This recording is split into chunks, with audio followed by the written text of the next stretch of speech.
Dahil sa kakulangan ng supply ng tubig, gumamit na ng motor sa patubig ang ilang magsasaka sa Iloilo Province para sa kanilang mga palayan. Problemado tuloy sila dahil mapupunta lang daw sa pambili ng diesel ang kanilang kita. May unang balita live si Kim Salinas ng GMA Regional TV. Kim? Igan, hirap ngayon ang ilang magsasaka sa lalawigan ng Iloilo pagdating sa supply ng tubig para sa kanilang tanim na palay. Nakahilera ang mga motor na ginagamit sa patubig sa Barangay Bantod Fabrica, Dumagas, Iloilo. Ito ang ginagamit para masuplayan ng tubig ang mga palayan sa tabi ng sapa. Nasa 10 hektarya na palayan ang hindi pa naaani sa lugar. Mula sa pagtanim ng third cropping, nakadepende na ang mga magsasaka sa paggamit ng motor sa pagpapatubig. Meron umanong irigasyon sa katabi ng kanilang barangay, pero hindi naman abot ng tubig ang kanilang mga palayan. Dahil sa gastos sa diesel, hindi na umaasa ang mga magsasaka na magkakaroon sila ng tubo. Minsan ano lang sir, magtunga ta, patas-patas lang ti, why na siyang mahimo mo. Kaya kung pabayaan mo, wala kang nagitbulon. Mula noong Marso hanggang ngayong Abril, ilang river irrigation system sa lalawigan ng Iloilo ang pansamantalang ipinasara ng National Irrigation Administration dahil sa scheduled maintenance activity ng mga irigasyon. Nananatili namang bukas ang mga Halaor River Irrigation System na nagsiserbisyo sa mga bayan ng Dingle, Pototan, Barotac Nuevo at Dumangas. May ilan sa mga ito na nakatakdang buksan ulit sa buwan ng Mayo bilang paghahanda para sa first cropping. Pinaghahandaan rin ng NIA ang inaasang very strong El Nino ngayong taon. Maliban sa paglilinis ng mga irrigation canal para walang sagabal sa pagdaloy ng tubig, kinokonsidera rin ang pagsasagawa ng scheduling sa patubig. Say for example, ang ining area, amuning for this week, amunin mapatubig lang. So the other week, dito naman sa isa, so on and so forth. No? Pinapanawagan naman sa gobyerno ng grupong Philippine Movement for Climate Justice na magdeklara ng National Climate Emergency dahil sa lumalalang epekto ng nararanasang drought sa ilang bahagi ng bansa. Wala pang tugon ang gobyerno kaugnay nito.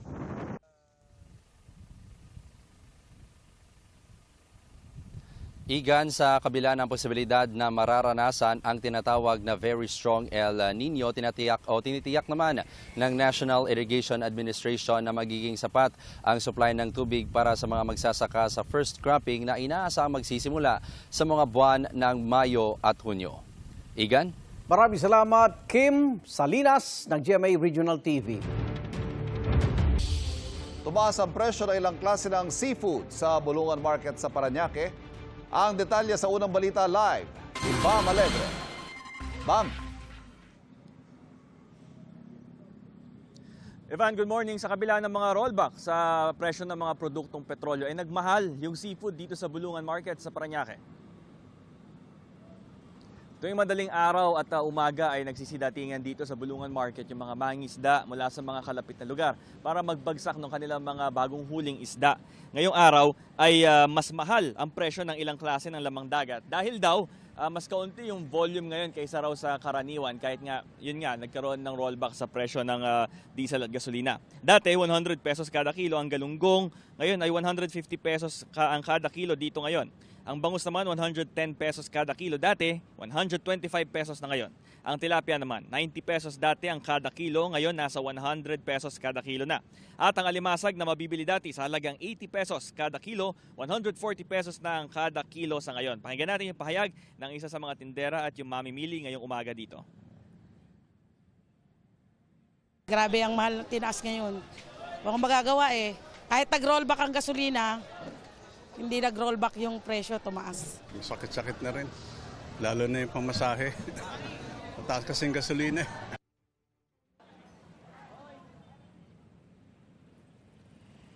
Ivan, isa rin sa inaasahang dahilan kung bakit posibleng tumaas pa yung presyo daw ng seafood. Yung kabilugan daw ng buwan, no, dahil ayon sa ilang mga mangingisda, mas nahihirapan daw silang makahuli kapag ganito ang sitwasyon. Ito ang unang balita mula rito sa Bulungan Market sa Parañaque. Bam Alegre para sa GMA News.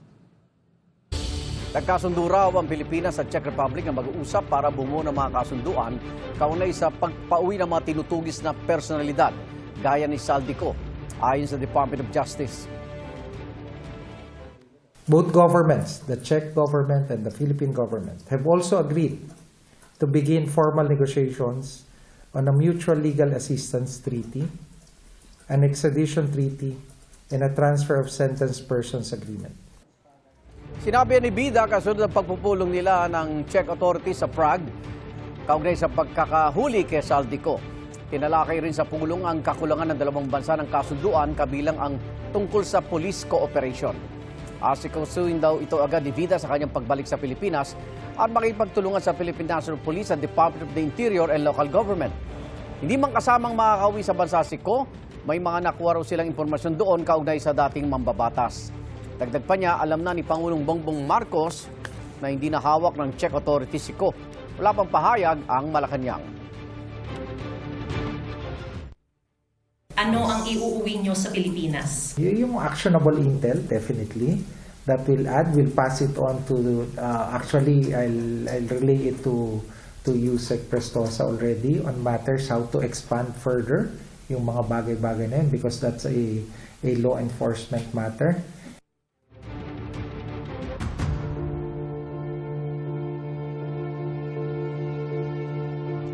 Sa utos sa Sandigan Bayan, inilagay na sa precautionary hold departure list si Senador Cheese Escudero at negosyanteng si Maynard Ngu. Paniwala ng humiling nito na Office of the Ombudsman, posibleng takasan ni Escudero at Ngu ang posibleng kaso laban sa kanila kaugnay ng flood control scandal. Yan ang unang balita ni Maki Pulido. Dininig ng Sandigan Bayan 6th Division ang hiling ng Ombudsman na maglabas ng precautionary hold departure kina Senador Cheese Escudero at negosyanteng si Maynard Ngu. Naniniwala raw ang Ombudsman na flight risk o maaaring takasan ng dalawa ang mga posibleng kaso laban sa kanila kaugnay ng flood control scandal at naglabas ng precautionary HDO ang Sandigan Bayan. Sinusubukan pa ng GMA News na makuha ang panig ni Escudero at Ngu. Nauna namang naglabas ang Sandigan Bayan 7th Division ng precautionary HDO laban kay dating House Speaker Martin Romualdez. Noong nakaraang linggo, naglabas si Romualdez ng video message kung saan itinanggi niyang siya ang mastermind sa issue kaugnay ng budget. How can I be the mastermind? I will not allow myself to be turned into the scapegoat so that others who are actually accountable can walk away clean. If this is a political play to push me out and close the story, tarnishing my name and my reputation, then I'm telling everyone now, I will not go quietly and I will not go alone.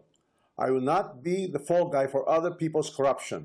Plano ng Senate Blue Ribbon Committee na imbitahan siya ulit sa pagdinig. Dapat yung pinahayag niya sa kanyang video post, sana kung sa Blue Ribbon yon natanong siya ng mga members kung ano yung tinutukoy niya. Kung kanino pinapatungkol yung mensahe, yun ang gusto natin malaman.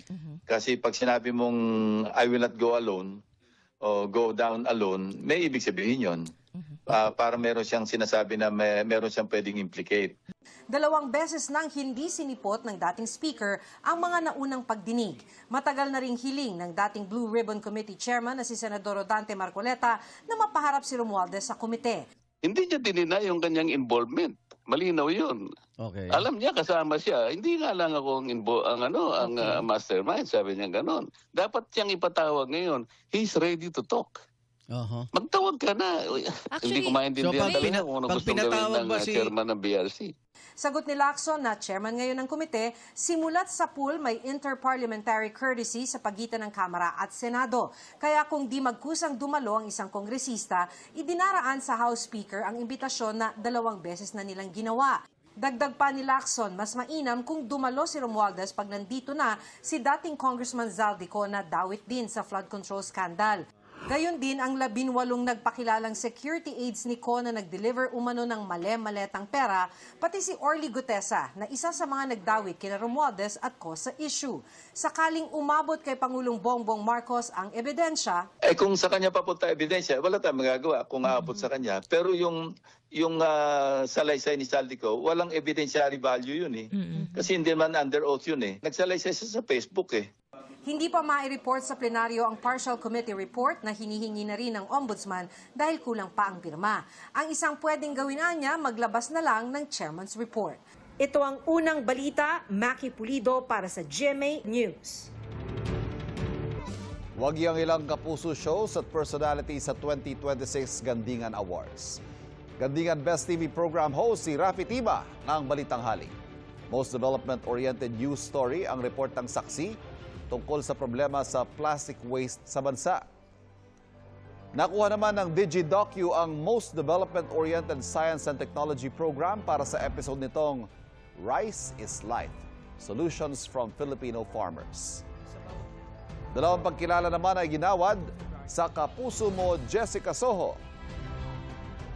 Most Development-Oriented Public Service Program ang episode nitong Bagong Umaga ni Aurora. At Most Development-Oriented Investigative Story ang Katakot-Takot na Kurakot Part 4. Nakuha naman ng docu na Broken Roads, Broken Promises ni Dingdong Dantes ang Most Development-Oriented Documentary. Nakamit ng Agripreneur ang Most Development-Oriented Feature Story at Most Development-Oriented Drama Programa and Encantadia Chronicles Sangre Episode 5. Kabilang sa mga nag-perform sa event, ang cast ng Born to Shine. Sa nakalipas na 20 taon, binibigyang pagkilala ng gandingan ng mga media practitioner at programang nagpapakita ng development journalism at nagbibigay diin sa mga kwentong naghahatid ng pagbabago sa lipunan.